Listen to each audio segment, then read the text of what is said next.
Eh oh! Eh oh, qu'est-ce que vous foutez? Eh oh, vous êtes où? Où est-ce qu'ils sont encore fourrés? Ah, quand même, qu'est-ce que vous foutez là? Salut à toi, roi scorpion. Ouais, salut à moi. Mais qu'est-ce que vous foutez dans ce trou à rats? Bah, on se détendait. Oui, trop de pression. Vous savez qu'un solitaire, ça se joue pas à deux? Bon, passons. Vous avez 8 jours de retard dans l'écriture de ma nouvelle religion. J'espère que vous avez bossé, hein. Oui, Robert? Ici, on disait que le Dieu créateur faisait la terre en 7 jours et qu'il envoyait son fils apporter un message d'amour et de paix. Et je t'arrête tout de suite, hein. Il est hors de question de partir sur un Dieu unique. Ben, pourquoi? Un seul Dieu, mais pas du tout crédible, hein. Et puis cette histoire d'amour et de paix, mais on va se faire chier, Robert. Oui, Jacques, des propositions? Ici, on disait que les dieux frères et sœurs couchent ensemble. De l'inceste, pas mal. Et puis, ils pourraient comploter, s'entre-déchirer, se tuer pour avoir le trône. Et on pourrait appeler ça le jeu des trônes. Non, c'est nul, Robert. S'il te plaît, mais fais un effort. J'ai peut-être une idée, mais c'est peut-être encore une connerie.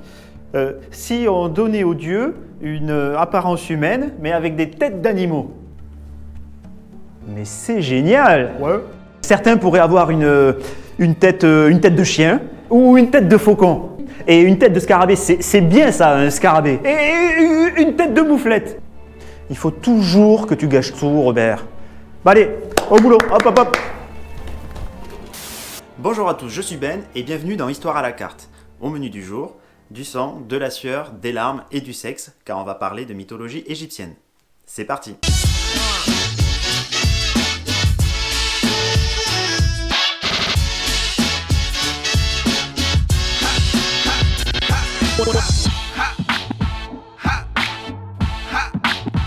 Les mythes de la création sont appelés cosmogonies.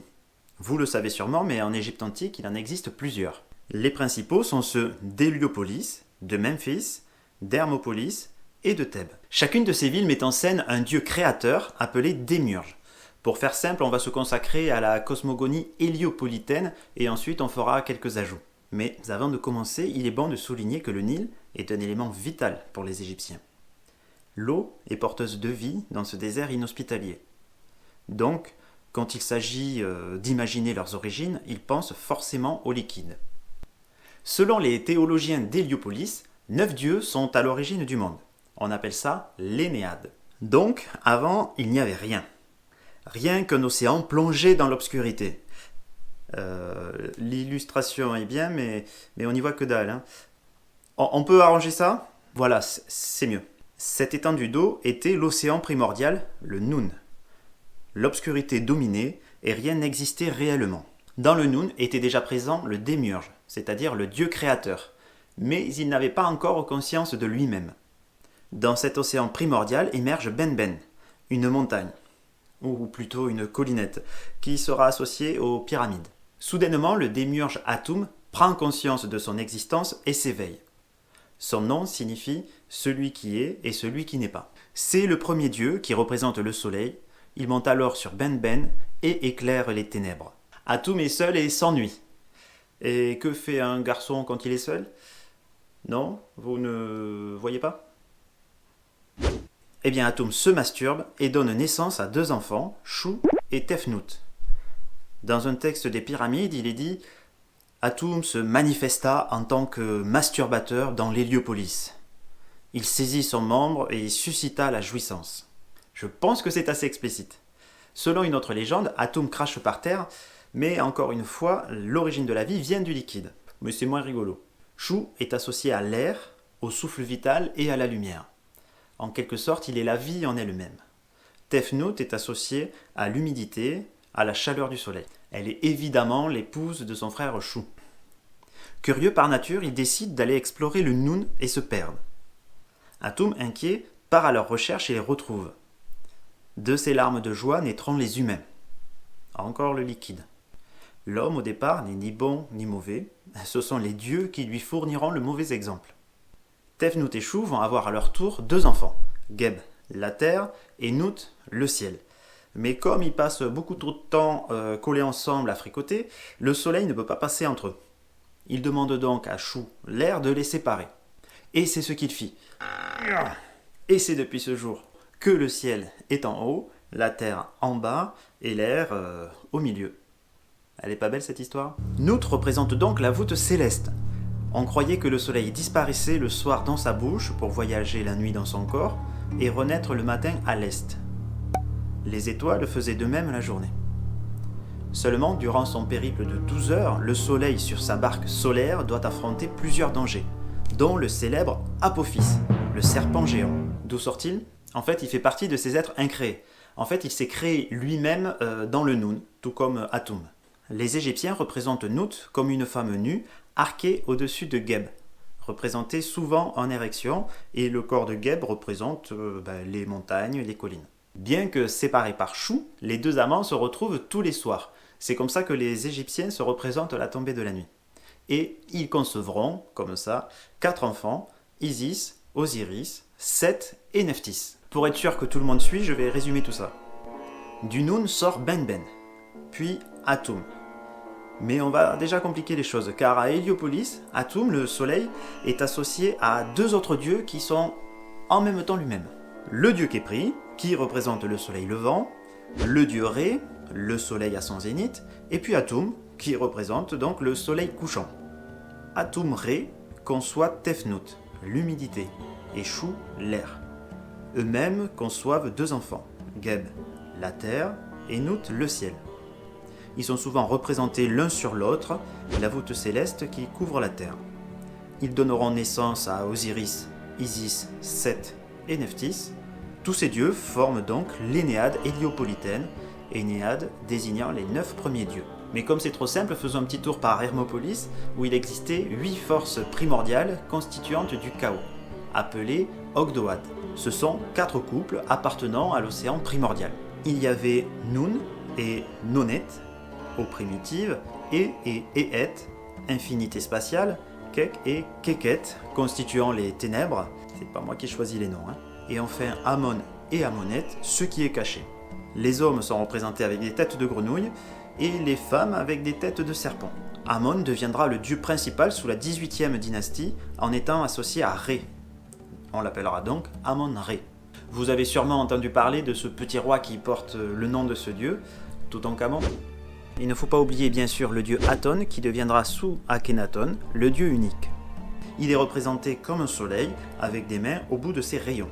À cette liste on peut rajouter le dieu Ptah qui est le dieu démiurge de Memphis. Oui, ça fait beaucoup de créateurs et encore je n'ai pas tout mis. Maintenant que c'est un petit peu plus clair, reprenons notre histoire. Geb et Nout ont 4 enfants. Mais c'est Osiris l'aîné qui succède à Geb sur le trône d'Égypte. Il est beau, fort, intelligent, bienveillant, donne aux hommes l'agriculture, l'élevage, et leur apprend le respect des lois en les civilisant. Il incarne le pouvoir politique bienfaisant et l'ordre. Il est le seigneur de la Mat, c'est-à-dire de l'ordre établi. La Mat est personnifiée par une déesse dont nous reparlerons plus tard. Les Égyptiens adorent Osiris ainsi que sa femme Isis, la magicienne.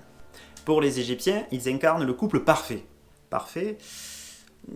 Pas tant que ça. Osiris trompe par accident Isis avec sa jumelle Nephthys. Oui, bon, le gars a confondu sa femme avec sa sœur. Ça arrive. Seulement Nephthys était la femme de Seth, le dieu du chaos. Et forcément, déjà que Seth était un petit peu jaloux d'Osiris, ça ne va pas arranger les choses. D'autant que de cette union naîtra Anubis, le dieu à tête de chien. Pour se venger, Seth met au point un stratagème. Lors d'un banquet, il promet d'offrir un magnifique sarcophage à celui qui tiendra dedans. Ben quoi, vous offrez jamais des cercueils à vos invités, vous? Il l'avait forcément fabriqué aux dimensions d'Osiris, et quand celui-ci l'essaye, Seth l'enferme et le jette au fleuve où il meurt noyé. Super l'ambiance lors des repas de famille. Osiris noyé, Seth s'installe sur le trône d'Égypte. Isis, quant à elle, part à la recherche du corps de son mari, qu'elle retrouvera à Byblos au Liban. Elle revint ensuite en Égypte et se planqua dans le delta du Nil, et se planqua dans le delta du Nil au milieu des marais.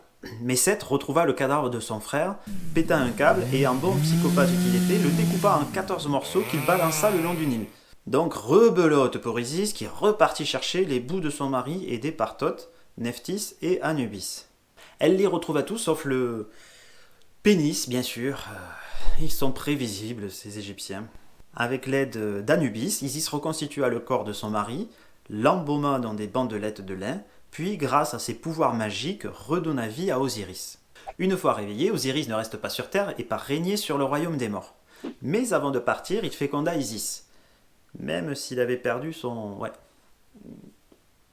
Sur ce bas-relief, on peut voir Osiris, en érection, s'accouplant avec Isis, transformé en oiseau rapace et voletant au-dessus du phallus. Sympa.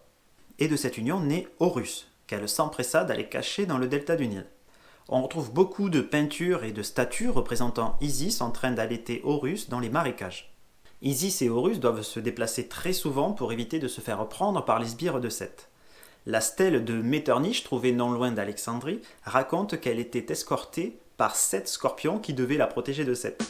Jeu de mots. Durant tout le premier millénaire avant notre ère, l'histoire de l'enfance d'Horus est très populaire. C'est pour cela qu'on le retrouve sous cette forme dans beaucoup d'iconographie. Une fois adulte, Horus va défier son oncle Seth pour lui reprendre le trône de son père. Mais ça, nous le verrons dans le prochain épisode. Si vous avez aimé cet épisode et que vous souhaitez m'encourager, n'hésitez pas à vous abonner, à me laisser un commentaire et un petit pouce bleu, ça fait toujours plaisir. Et surtout, n'oubliez pas de rester curieux.